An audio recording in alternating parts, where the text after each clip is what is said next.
অসুস্থ রাজকুমার শুয়ে আছেন বিছানায়। রাজকুমারী তাকে বাঁচানোর জন্য নিজের জাদুকরী শক্তি বা ঔষধ মুখে করে খাইয়ে দিচ্ছেন। এটি কেবল সেবা নয়, এটি তার গভীর ভালোবাসা। ঠিক সেই মুহূর্তে ঘরে প্রবেশ করেন বয়োজ্যেষ্ঠরা এবং প্রহরীরা। রাজকুমারীর এই গোপন কাজ দেখে সবাই হতভম্ব।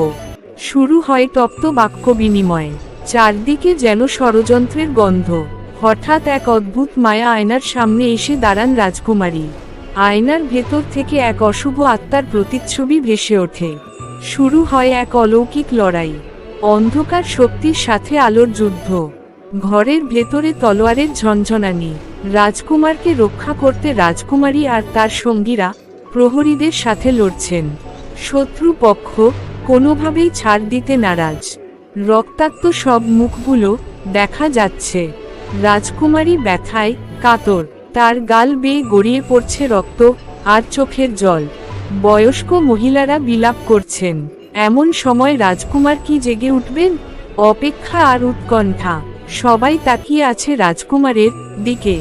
রাজকুমারী তাকে স্পর্শ করেন, তার চোখে মুখে এক অদ্ভুত মায়া। তিনি কি পারবেন তার প্রিয়তমাকে ফিরিয়ে আনতে? সত্য বেরিয়ে আসতে শুরু করেছে। কে বন্ধু আর কে শত্রু তা বোঝা দায়। একে অপরের দিকে অভিযোগের আঙুল উঠছে। রাজকীয় প্রাসাদের ভেতরে লুকিয়ে থাকা রহস্যগুলো এক এক করে ফাঁস হচ্ছে।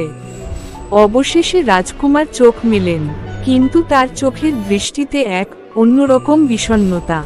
রাজকুমারী তাকে আগলে রাখতে চান, কিন্তু পরিস্থিতির চাপে তারা কি আলাদা হয়ে যাবেন?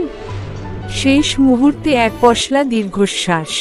রাজকুমার ও রাজকুমারীর একে অপরের দিকে তাকিয়ে থাকা। এই ত্যাগের কি কোনো মূল্য আছে? ভালোবাসা কি পারবে এই প্রাসাদের অন্ধকার দূর করতে, নাকি রহস্য রয়ে যাবে চিরকাল?